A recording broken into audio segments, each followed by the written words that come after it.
So Steve, through hypnosis, how can you remove barriers someone has about losing weight?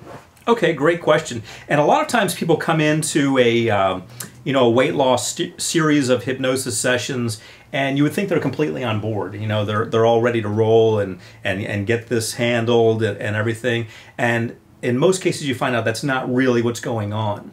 There's a lot of resistance. They've tried a lot of things, just sort of leeching. Hypnosis is usually the very last resort. Right before or sometimes right after the leeches, they use hypnosis. It's the very last thing that they do, and they really don't think it's going to work because they've tried everything else. Mm-hmm. So you don't realize that oftentimes when they first come in the office, because they seem like they're gung-ho, ready to go, and you find out that they've got a lot of resistance because of a number of factors. One, as I've mentioned, is the fact that nothing's worked so far. Another one is sometimes, as Dr. Phil would say, there's a payoff for them being overweight. They either get attention or they get to avoid having attention. Sometimes they had an unfortunate incident happen with, a family member or something when they were a child, some unwanted attention, and they subconsciously have decided that by having extra weight, they'll be able to push off unwanted attention. So they're doing certain things subconsciously to push people away in that sort of interaction. At the same time, they want to lose weight, and they're actually working against themselves. So hypnosis can really help with that. And here's the way it normally plays out. I like to see people in a weight loss session for about 6 sessions, ideally, and then sometimes follow-ups. And we're working on things such as confidence, motivation, exercise, and eating habits, and so forth. What we're not having during that time is substantial weight loss, because it's only 6 weeks, and I don't believe in crash course weight loss programs. I believe in setting up some positive ideas in their minds and then having them act on them over time. What happens normally is that around session 3, they sabotage themselves. They'll start eating more than they've ever eaten before. Why is that? Well, that's a great question. And the reason is that they find that there's that payoff that they have. They don't really want to lose weight subconsciously, and so they'll start working against it, because their subconscious mind is sending out the danger signal, saying there's something not quite right. We're getting uncomfortable. When they get uncomfortable, they want to get things back to being good, to being normal, to being right, which for them is having a certain amount of weight. Mm-hmm. They see things starting to go this way. They remember what happened in the past when they looked great. They got that unwanted attention, so they want to go in this direction to preserve their psyche, to make sure that they stay intact as an individual. What that means for them is the excess weight. So the sabotage kicks in, and they don't know why. They don't know why they're eating more than ever. They don't know why they're binge eating. They don't know why suddenly, instead of focusing on weight loss, it seems like they're focusing on weight gain.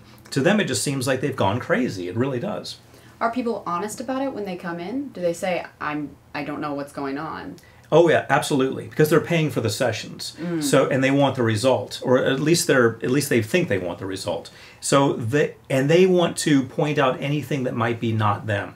Okay, this isn't going to work, not because I'm not doing anything right, but because you are not doing something right. So, hypnotherapist, here's what you've done wrong this week that gets me out of having to do what you'd like me to do, which I really at a deep level don't want to do. So they're more than happy to point that out, your shortcomings. And the way they do that is they say, this really isn't working. I've been eating more than ever. I ate everything in the refrigerator last night. And what do you say then? I say, good. I expected that. I knew we were going to be here. In fact, I tell clients that I put that in a book because it happened so. I wrote a book on weight loss, and I put that in the book. And I can show them where I wrote about them 10 years ago before I ever met them, because I knew that was going to happen.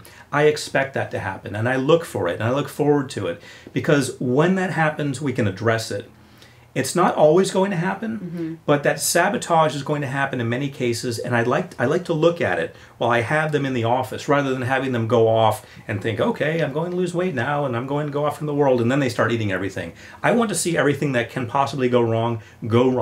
So I'm going to force things to go wrong by having 6 sessions of things that I know their subconscious mind doesn't really like.